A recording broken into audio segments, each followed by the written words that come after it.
The Mariners are in the nation's capital for a quick two-game set against Juan Soto and the Nationals. Plus, Seattle was linked to an infielder who's likely to be traded in the coming weeks. We'll be talking about it all on today's episode of Locked On Mariners. Colby, hit it. You are Locked On Mariners, your daily Seattle Mariners podcast. Part of the Locked On Podcast Network, your team every day. What's up, everyone? Welcome to the Locked On Mariners podcast. It is Tuesday, July 12th, 2022, and thank you so much for making us your first listen of the day. We are free and available on all platforms. I am your host, Ty and Gonzalez, joined as always by my co-host, Colby Patnode. We cover the Mariners over at InsideTheMariners.com. For Fan Nation over on the Sports Illustrated Network, be sure to follow the show on Twitter at LO_Mariners. Follow Inside the Mariners at Inside Mariners. You can follow me at Dane Gonzalez, that's DANEGNZLZ, and Colby at CPAT11, that's CPAT11. Be sure to also check out our Patreon over at patreon.com/Control the Zone. We post 2 additional podcasts on there every single week. And if this is your first time joining us here on the Locked On Mariners podcast, welcome to the show. If you like what you hear, give us a follow or subscribe wherever you're listening to this. And if you're watching us on YouTube, hit the subscribe button, turn on the notification bell, and give this video a thumbs up. We greatly appreciate it. You guys have been killing it here on the YouTube channel over the last week or so. We really appreciate it. We had our most successful episode ever yesterday. It cracked 4,000 views on our YouTube channel, which I know isn't great for YouTubers in general, but it's great for us relative to what we've been able to do here. And we've added a bunch of subscribers lately. So welcome if you're new to the channel. We really appreciate you coming through and tuning in. And we're making a slow but sure climb up to 2,000 subs. So let's make that a goal by the end of this month. Let's get to 2,000 subs by the end of this month. So we're going to be talking about the Mariners' upcoming series with the Nationals. We're also going to be talking about Brandon Drury, who was linked to the Mariners earlier today by John Morosi. And we're also going to be talking about this idea that the Mariners should not trade for anyone and just hold on to their prospects because of what history suggests for the Mariners specifically, at least. It's dumb. We'll talk about that later, though. Let's first get into this series, though. The Mariners heading over to DC. Starting tonight, there is severe thunderstorms in the forecast, so that could derail things here. The Mariners might not end up playing tonight, or at least get the game postponed a little bit later on into the night.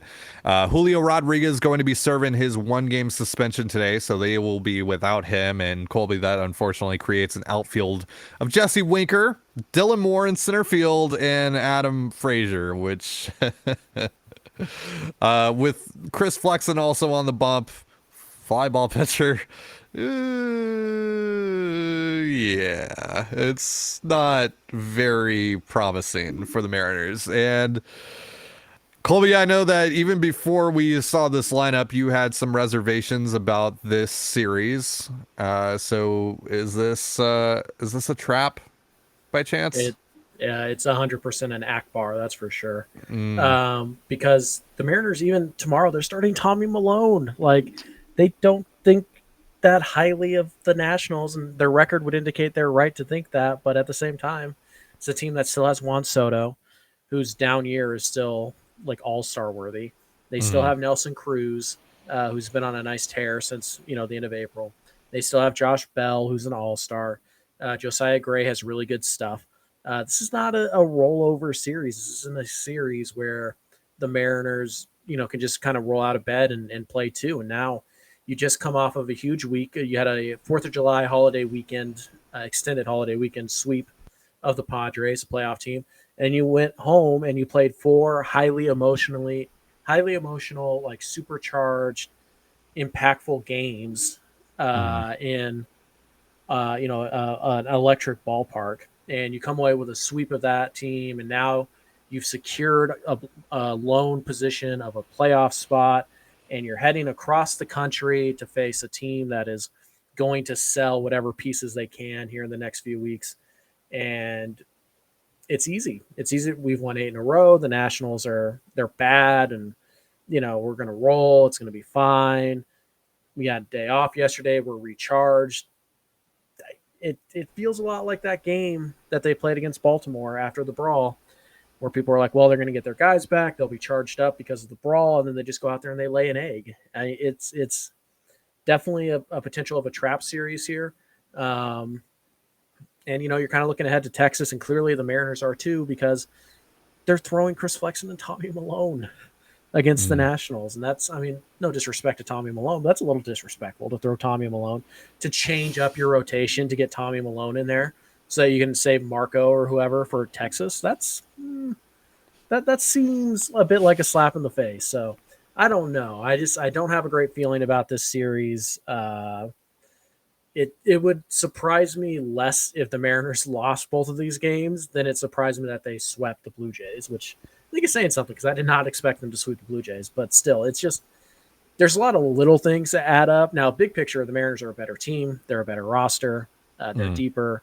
They're better, period. End of story. But we've seen over the last week or so, that doesn't matter. The Blue Jays have a slightly better roster than the Mariners. The Padres have a better roster than the Mariners. At least consensus would say they do. And at least right now, well, as these teams are currently constructed. Yeah. And those teams didn't play well, and the Mariners did. So we know that it doesn't matter. And even in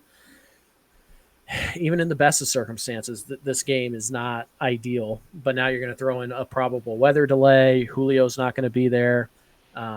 It's just, there's a lot of things about this series, in particular tonight's game, where I'm like, feels like a good letdown opportunity for Seattle. We'll see. Hopefully they can keep the momentum going. If they come out and they win 7-2 or whatever, then fine. Awesome. But I don't know. This, to me, I think they have to score early on Gray. They have to get on the board, kind of get Washington back on their heels, because the last thing I want to see is this team get down 2 or 3-0 after 2 or 3 innings and then just kind of coast. And it's a long trip across the country, even with the day off. There's a lot of things in the series that make me go, it's a little, Washington's a little more dangerous than I think a lot of fans want to admit. Yeah, you mentioned it there. They got Juan Soto, they got Josh Bell, they got Nelson Cruz, Yadiel Hernandez has also been pretty solid. Cabot Ruiz as well. Like, they have guys in this lineup that can do some damage. You want to try and get into the bullpen. You want to try and take advantage of Josiah Gray, who has some good stuff but has struggled at times this season. They're going to face Eric Fetty tomorrow. We'll probably get into that game more on tomorrow's show, but they have opportunities here to obviously just obliterate this team, but the Nationals have good pieces, good quality pieces that can hurt the Mariners in a big way. So and at the end of the day, it's baseball. Anything can happen on a given night. So hopefully, they just avoid a complete utter letdown here, because you don't want to just kill your momentum. You don't want to stop it right in its tracks, and then head into Texas not feeling as great about yourself. You want to be able to finish this thing off strong. It's amazing what they've been able to do, winning 16-19. That's incredible, and they've already set themselves up in a position to be buyers no matter what happens over the next 6 games. But you want to try to continue that momentum and feel even better about yourself heading into the All-Star break. There's a possibility here where the Mariners go into the All-Star break with the first wild card in hand. You want to try and do that. That would be amazing. That would, that's all the reason and more to,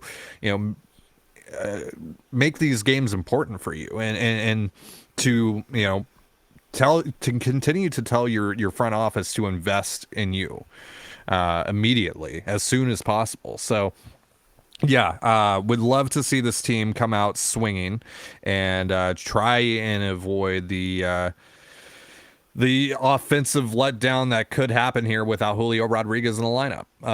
And the outfield, though, is the biggest concern for me. The defensive outfield is just it's rough on paper. Jesse Winker, Dylan Moore, and Adam Frazier playing in a very large outfield, mind you. That's a big concern for me with Chris Flexen on the bump. The fly balls are going to be pretty interesting out there tonight. Thankfully, they're going to have Julio back tomorrow, but wow. It's it could be an adventure tonight. So we'll see how it goes. But ultimately, I do like the Mariners' chances. Of course, the Nationals are bad. They're a bad team. No matter how you slice it, they have good players. They've lost, none of their last 10. They're one of the worst teams in baseball. You should be able to handle them. Like you said, the Mariners aren't showing them any respect with the matchups, and hopefully that doesn't come back to bite them. But we'll see how it goes. And of course, if they end up losing 2 here, it doesn't really matter in terms of the record, but like at the end of the day, but again, you don't want to have this letdown. You don't want to stop the momentum in its tracks. You want to be able to go into Texas feeling good about yourself, because Texas is going to be pesky. Texas is going to be annoying. You might end up losing a couple of those games, and you want to try to create as much of a buffer as possible for that. So you can definitely head into the All-Star game, over 500 and feeling pretty good about yourself in a wild card spot. So earlier I talked about proven to the organization, prove it to the front office, which they've already done, but like continuing to prove to this front office that they are worth investing in. Well, the Mariners are apparently interested in one Brandon Drury, who's having a career season for the Cincinnati Reds. We're going to be talking about him in just a moment, but real quick, a reminder: this episode of Locked On Mariners is brought to you by Built Bar. From the people who invented healthy and tasty comes the latest gift to your taste buds. You've probably tried the amazing coconut brownie chunk Built Bar, but guess what? Your friends at Built have given coconut brownie chunk the Puffs treatment. That's right, the coconut brownie chunk Built Bar flavor you love, and a deliciously chewy marshmallow covered in 100% real chocolate. It's like a fluffy cloud of coconut brownie goodness, but stop drooling and listen, they are good for you. We're talking low calorie, low sugar, high protein, and all delicious. Coconut brownie chunk puffs are only here for a limited time. Go to built.com right now to make sure you don't miss out. They are going fast because they taste amazing. All Built Bars are made with collagen protein, which your body absorbs more efficiently and provides tons of health benefits. Eat something that tastes good and is good for you. The best part about Built Puffs is, of course, they taste amazing, but you can enjoy them guilt-free because they are actually good for you. They are the perfect treat. Perfect when you've got a craving, you need to satisfy your sweet tooth, or if you need a quick, healthy snack, they are an excellent source of protein. Delicious coconut, rich, sweet brownie, creamy marshmallow. Stop fantasizing. Get to built.com to order your box of coconut brownie chunk Built Puffs right now. Use promo code LOCKED15, that's LOCKED15 for 15% off your order. Again, that's LOCKED15 for 15% off your order at built.com. You're listening to the Locked On Mariners podcast. Thank you so much for making us your first listen of the day, just like you do here every single day. We greatly appreciate your support. Today, MLB insider John Morosi tweeted that the market is starting to pick up a little bit for Brandon Drury, Reds infielder who's having a career season, and mentioned the Mariners as one of the options for him. And this is a guy that, I mean, it's pretty clear as day given what's going on with the Mariners second base situation with Adam Frazier and Abraham Toro's struggles, that they are going to try and upgrade at the position. And Drury makes a ton of sense. He's having a great season. He's a rental who's probably not going to cost a ton. He hasn't been having an all-star season. He's not an all-star this year, but he has been way better than what the Mariners have gotten out of second base. And he's one of the few second basemen that are actually going to be available come the trade deadline on August 2nd. But I do have some concerns about Drury. He's never performed like this, to be quite frank with you. He's getting on base at a 330-ish clip. He's hitting, he's hit 18 home runs. He's like 81st percentile in hard hit rate, barrel percentage, etc. But this isn't something that we've ever seen from him. He has tried to make it work for parts of 7 seasons now, and it just hasn't really come together until now. And a part of me worries if it's just, it's also kind of a matter of him being the only good player on the Reds is also boosting his stock that way as well. And I kind of worry that maybe this is this year's Adam Frazier, right? Like Adam Frazier got traded from the Pirates to the Padres last year after having an all-star first half and just fell off the face of the earth. And, with Drury, it is going to cost the Mariners something nice. So does that happen again? And do you run the risk here of losing something nice for a guy that ends up, not really living up to expectations? Colby, how do you feel about Brandon Drury? The answer is yes. You do run the risk of a guy, not living up to expectations, because that's what being a playoff team is. It's about attacking these opportunities to get better, even if they are minute. And even if Drury can only do what he's done throughout his career, he's still going to help a lot, because against lefties, he's 268, 297, 467. The Mariners need bats who can hit lefties. And when you're talking about, well, those aren't great numbers, they're not career wise. But look at what Adam Frazier's giving you this year. Look at what Sam Haggerty's giving you this year. Look at what Dylan Moore's giving you this year. Then go look at the other second baseman who might be available. There's not a lot. I like Brandon Lau. I just don't think Lau is going to be available. Yeah. I like Ahmad Rosario. I just don't really feel like Cleveland's going to trade Ahmad Rosario. And if they are, he is certainly going to cost more than Brandon Drury. And Drury's been better this year. So you kind of start looking around. Joey Wendell, the Marlins are making a bit of a run. They're kind of in a Mariner situation where they're really charging up the playoff ranks right now. So are they going to be, interested in trading one of their guys? Maybe, maybe not. So the second base market is pretty slim, and it is the easiest spot for the Mariners to upgrade. So do you need Drury to be as good as he was in the first half? No. If he's 75% of that, he's a significant upgrade over what you have right now. And that's the part that matters. So I don't know if Drury's going to hit 280, with 540 slugging, and right now he's at 18 home runs. Is he going to finish the year at 30? I don't know. Probably not if he gets moved to Seattle. I mean, Cincinnati's a hitter's paradise. But yeah, he does make sense, and he can also play third base. He can handle a corner outfield spot if you need him to. Second base, he's probably fringe average. It's not his best position. I think third base is his best position. But so what? You're talking about Adam Frazier's not winning a Gold Glove anymore. He's been fringe average at second base himself. So you're not really talking about a defensive downgrade. The bat is certainly better. And you can still keep Adam Frazier and use him as kind of a utility guy. If you really think the bat might turn around, then great. Your bench got better at the very least. So to me, Drury's probably going to cost you something nice. And maybe it's something that, you and I really like. Maybe it is Adam Macko. Maybe it is Levi Stout. So that's the price you have to pay. And when you're a team that is contending and you're trying to improve your odds, you're going to lose trades in the long term. You're going to trade an Abraham Toro for a Kendall Graveman, and Graveman's going to give you 25 innings, and then you're just going to be without Toro, and Graveman's going to go elsewhere. You're going to make trades like that. And do you think the Astros care? No, they don't care. Yeah. Graveman helped them get to a World Series. They don't care about Abraham Toro, just like the Mariners won't care about Levi Stout if Brandon Drury helps him break the drought, helps them get to a divisional round, gets them past the wild card game, helps them secure the first wild card. Like, they don't care. Like, the Mariners aren't going to care about that. So, it's probably going to cost, a little bit. It's probably going to hurt some of the prospect guys.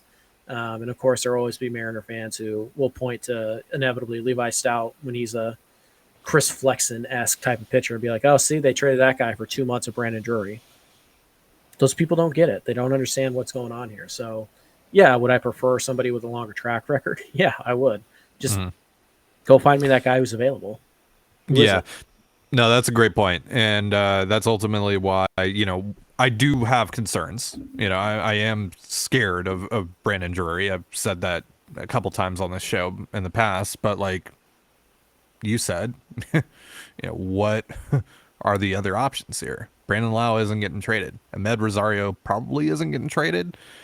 Like, that's kind of it, really. And so, I just, this is just something that you just kind of have to do. Because also the alternative here, really, if you want to upgrade, like offensively at least, over Adam Frazier, Abraham Toro, etc., and buy a bat elsewhere, it's possible that leads you to a discussion about putting Ty France at second base, which I don't think anyone wants, right? Like, hard pass. Yeah. So unless it's an emergency and you have to cover 3 innings or something like that. Yeah, and like I tweeted this last night, like I kind of have a weird feeling that maybe that's where this comes to if they don't get someone like Drury. But yeah, I think you need to get Drury. Like I like, as scary as it is, as as likely as it may be that he ends up falling off a cliff, I think it's the shot that you need to take. So yeah, it doesn't come as a surprise whatsoever to me that that the Mariners are in his market. And honestly, I'd be pretty surprised if they ended up coming away from this deadline without him. It just kind of seems like a perfect fit. They already have a pretty good relationship with a working relationship with the Reds, after making the Winker and Suarez deal. Like, they also, they got Riley O'Brien earlier this year. Like, they made a couple deals with the Reds, and that momentum. I'm sure they've talked quite a bit about Drury, and the Reds are very aware of the guys that they like in the Mariner system, and vice versa. And I think there's already a rapport there that's going to help them maybe iron out a deal a bit better than or a bit quicker than any other team right now. So, so I'd be honestly fairly surprised if Brandon Drury isn't a Mariner here in the coming weeks. It makes a lot of sense. It's a little, concerning about whether or not he'll actually be able to contribute. But again, you got to take that shot. I think you're at that point now. You're at this point where, I mean, we said it yesterday. This is probably the most favorable position the Mariners have found themselves in, like taking every single circumstance into account here over this 20-year playoff drought to end the drought. Because, like obviously they were in a pretty favorable position like this in 2018 when they were red hot, but they didn't have the prospect capital and the money to go out and finish this roster off. They have both now. They have the 22nd highest payroll in baseball. They're barely scraping over $100 million. And they have one of the best farm systems in baseball, which is, of course, taken a hit over the last year and a half, but it's still very, very good. And there's still a lot of prospects that teams are going to like and value. And they have all the ammunition in the world that they need to make this thing happen. That doesn't mean that they should just recklessly start, like they shouldn't trade Noel V. Marte for Brandon Drury because that's what it takes. And you just got to get Brandon Drury. No, but like a Levi Stout, someone who's kind of struggled this year and maybe his ceiling has kind of lowered this past season. I mean, that I would feel a lot more comfortable with. And I think that's a risk worth taking. So, yeah. So at the end of the day, I think Brandon Drury is a good fit for the Mariners. And we'll see how negotiations progress. But I feel like he might be one of the first dominoes to fall here in the coming weeks because the Reds, I mean, they're awful.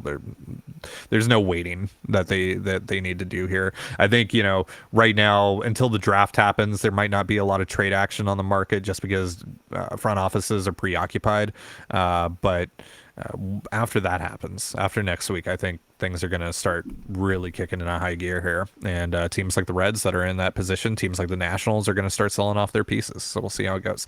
So we're going to talk more about trades and like this whole idea that like you should hold on to all of your prospects and you shouldn't run the risk because like, what if you trade Noel V. Marte and he ends up becoming like a 6-win player down the road or whatever.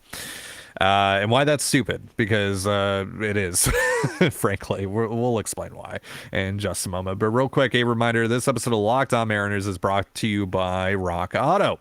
With the ever-increasing numbers of makes and models, it's now impossible for your local chain auto parts store to stock all the parts you need. Why endure often pointless or seemingly intimidating questioning, like is your Odyssey an LX or an EX? And wait while the person behind the counter orders the parts on their computer, choosing the only brand their warehouse happens to carry. You have computers with access to rockauto.com at home and in your pocket. So why choose to spend 30%, 50%, even 100% more for the same parts from a chain store or car dealership? For example, a Honda Odyssey fuel pump is $353 from a chain store, whereas with Rock Auto, it's only $216. Plus, Rock Auto is a family business serving do-it-yourselfers for over 20 years, and their prices are reliably low for every customer. So go to rockauto.com right after you're done listening to us and see all the parts available for your car or truck. Write Locked On in there, how did you hear about us box, so they know we sent you. Amazing selection, reliably low prices, all the parts your car will ever need. rockauto.com. So we've gotten a few comments here on YouTube, if you're watching here on YouTube, or on our Twitter pages, etc. I've seen it, Colby's seen it, we've all seen it, that some Mariners fans don't want the team to do really anything at the deadline. They more or less think the team is fine as is. They've won 16 of 19 with the team as is, as currently constructed, etc. And they believe that's enough for the Mariners to compete for the postseason and beyond. That is completely, utterly wrong, first of all. And second of all, the second piece to this, why people don't want why people want the Mariners to stand pat. It's because, well, in the past, they've traded guys like David Ortiz and Jason Varitek, etc., and that didn't work out for them. When they were in the midst of a postseason hunt, they were trying to get major league pieces and traded off guys who ended up becoming Hall of Famers or very, very good players. And yeah, that happens. That happens. But the goal at the end of the day here is to win championships, and you got to take shots, like we just talked about with Brandon Drury. Sometimes you just got to take shots. You know what the risk is. You acknowledge that. You were very aware of it, but you still got to take it. You got to take that chance, because the goal at the end of the day here is not to win Baseball America covers and awards. It's to win World Series. Colby, I know you wanted to really talk about this. Why do you think this is just a ridiculous, absurd take that the Mariners shouldn't trade for anyone this summer? Yeah. Well, let's start with this, right?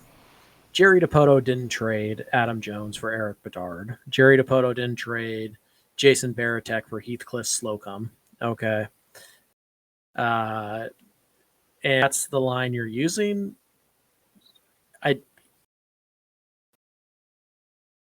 I don't know how to say it. You're not paying attention. You don't. That's dumb. Like, let's just call it. It's dumb. So when we look at I don't want the team to trade its assets. What you're really saying is you don't believe in this team. And if that's the case, I mean, that's okay. But at what point do you buy in that this team, and at what point do you say this year matters just as much as next matters? Right? Like, at what point do you do that? No. Because the Mariners are in a place right now where they are in a playoff position. They are, if the season ended today, the Mariners would be in the playoffs. But the season doesn't end today. And we're sitting here talking about, when Mitch Haniger gets back, that's basically a trade. No, it's not. Mitch Haniger wasn't good. It was only 36 at-bats, but he wasn't good. And there's no guarantee he doesn't roll his ankle again. Mitch Haniger has a lengthy injury history. We talk about, Kyle Lewis comes back. Lewis came back for 4 days and got hurt again. Not his fault, but he still got hurt. He also has a lengthy injury history, and we're just assuming that those two guys are going to come in and they're going to fix the whole offense. What happens if, God forbid, Julio Rodriguez rolls an ankle on August 6th? You really comfortable starting Dylan Moore out there for the rest of the year? No. Like, what are we talking about here?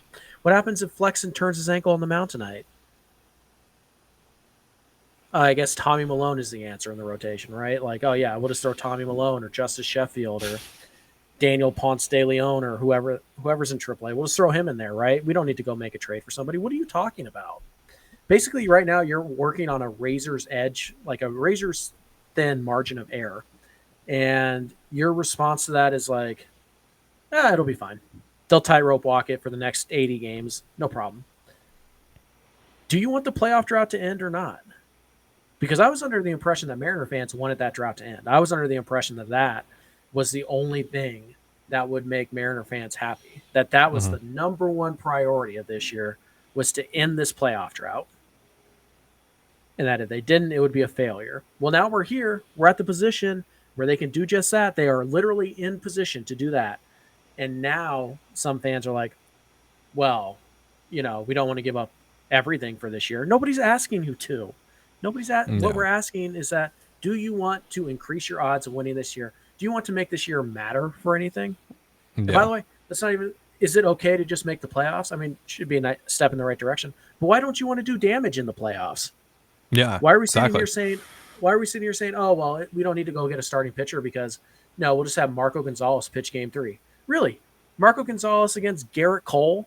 You like those odds? Like, what are we talking about here? Don't you want to go deep in the playoff run? Go get a starting pitcher. Go get somebody who can play center field if Julio gets hurt. Go fix your second base situation. Go protect yourself from another Mitch Haniger, Taylor Trammell, Kyle Lewis injury.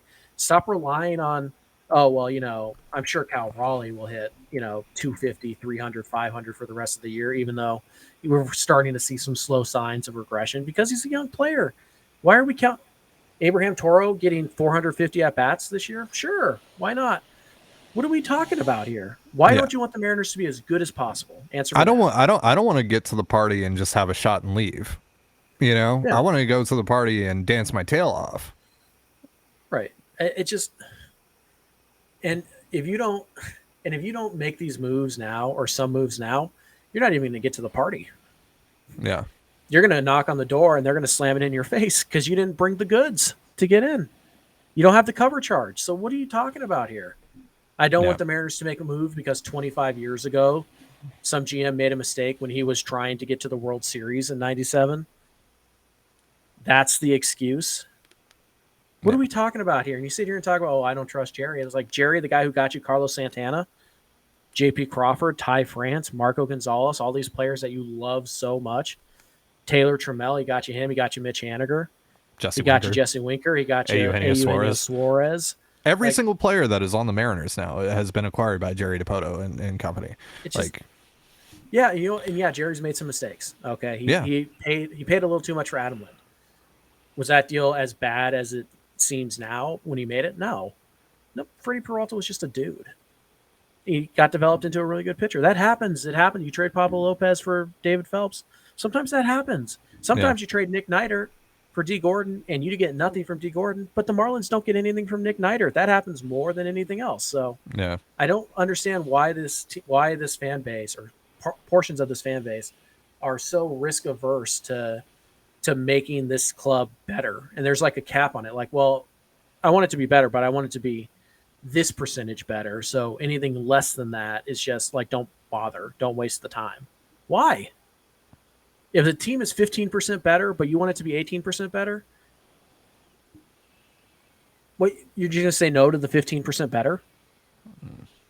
I don't understand. Nobody's sitting here advocating for trading Noelvi Marte for a rental. Nobody's doing that. Yeah. What we're talking about is trading from these guys who are, probably fourth or fifth starters, probably relievers, probably utility guys, probably fourth outfielders. That's most of your system right now. And you don't want to trade those guys because you're afraid. Why? Because Zach DeLoach might hit 270 one year, and you don't want to trade him for Brandon Drury, who's going to hit 270 this year. Get out of here. What are we talking about here? Yeah. You don't trust Jerry DePoto to do the job? You haven't been paying attention. It's that simple. So I don't get it. I don't understand it. It's not even logical for Mariner. Even like the most pessimistic Mariner fan, that logic does not track. And yet we hear it every day. Yeah, it's wild to me. Again, like, look at the circumstances of the situation the Mariners find themselves in. Yeah, the division is like a long distant dream. That's out of the window now. Like, the Mariners just won 16 and 19 and made up like half a game on the Astros. Like, whatever. Like, that's not happening. Okay, we can admit that. We can move on. Whatever. But the wild card, like, they're in the third wild card. Lone possession. They have sole possession of the third wild card right now. They're only a game and a half back of the Red Sox, I always get them flipped. They're only a game and a half back of the Rays. They're 2 games back of the Red Sox. Again, if they have a pretty decent run here over the next 6 games, they could go into the All-Star break with the first wild card. And by the way, all the teams that they are surrounded by, the Rays, Red Sox, and Blue Jays, play each other a bunch in the same division. Like, they're going to beat up on each other. The Mariners, meanwhile, like, have 4 series against, or like 6 series against teams above 500 the rest of the way right now. Like, they have the 6th easiest schedule in baseball by winning percentage right now. Like, look, the opportunity is there. The opportunity to not only get into the wild card, but get the first wild card and even create some separation is right there.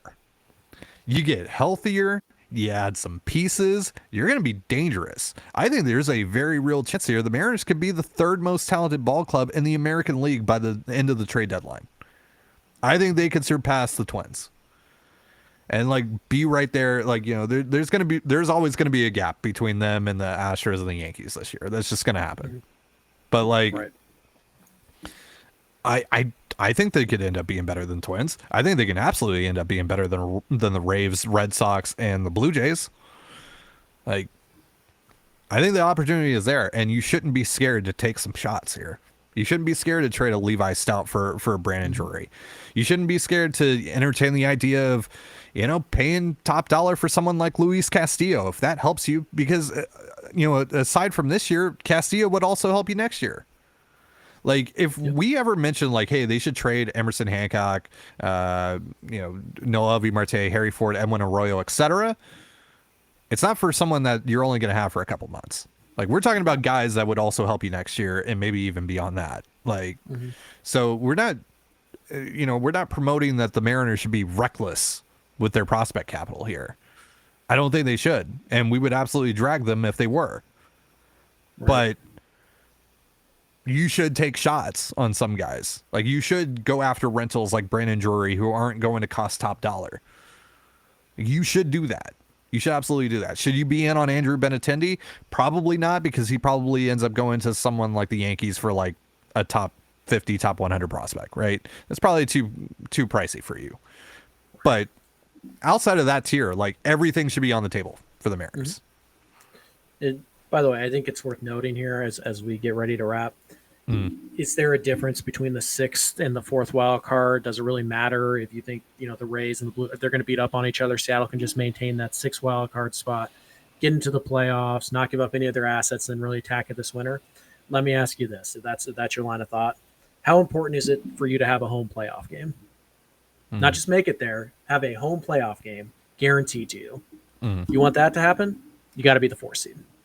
4 seed hosts the 5 for 3 games, best of 3. So I don't know about you, but obviously I want to get to the playoffs. But if you're telling me that for the cost of Levi Stout, I can improve my odds of getting the first playoff game in 20 years in this franchise to be in Seattle, to be at T-Mobile Park, and you're going to say no to that, I question whether or not you're a baseball fan at all. Just to be blunt. Why would you not want playoff baseball? Not only back to Seattle, playing in Seattle, in your home ballpark. Why would you not want that? Why would you not chase that? If the cost is Levi Stout and Zach Deloach, what are we doing if you're not willing to pay that price? Absolutely. Well, on that note, that's going to do it for our show. Thank you so much for joining us here on the Locked On Mariners podcast. For Colby Patnode, I'm Ty and Gonzalez. Be sure to give us a follow on Twitter at @LO_Mariners. You can follow Inside the Mariners at Inside Mariners. You can follow me at Dane Gonzalez, it's DANEGNZLZ, and Colby at CPAT11, that's CPAT11. You can also find all that stuff in the description of this episode. And thank you again for making us your first listen of the day, just like you do here every single day. Now make your second listen of the day Locked On MLB Prospects. Host Lindsey Crosby is a prospect encyclopedia, and he's going deep on the MLB stars of tomorrow. It's free and available wherever you get your podcasts, just like us. And with that, have yourself a beautiful baseball day, and we'll see you tomorrow. Go M's.